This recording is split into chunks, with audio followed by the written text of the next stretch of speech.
ką tik pasibaigė 3 aklųjų perklausų laida. Būtinai noriu jums parodyti, kaip sekėsi dalyviams užkulisiuose. Šnekam su labai rimtu vyru. Tai kas tu toks? Esu Juozas, nemėgstu šipsotis. Man sekasi gerai. Tai vis dėlto praėjai ar nepraėjai? Ne. Patekau. Klausyk. Tai nebuvo įrašyti kontraktą. Mes šnekam su? Violeta Cvirkaitė Bendiston. Viskas aišku. Kas atsisuko? Fara. Labai gerai. Labai gerai. Gerai. 3 metus galvojau, kad man čia negalima ir aš nenusipelniau.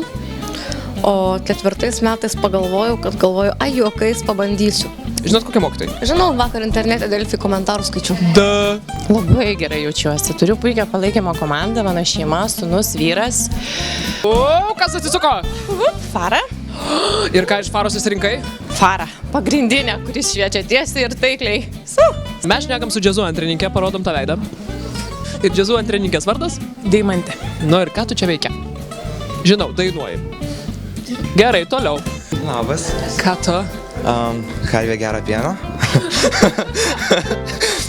Aš nieko, viskas man gerai.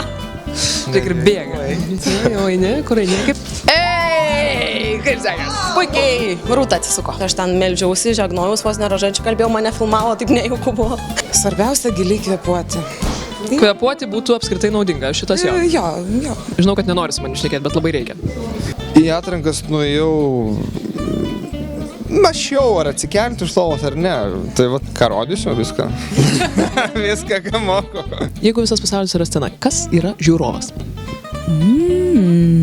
Mes patys, kiekvienas. Nelabai įdomus atsakymas. Įdomus. Ką veikia? Ateik su manim pašnekėt. Teik, nufilmuosim tave.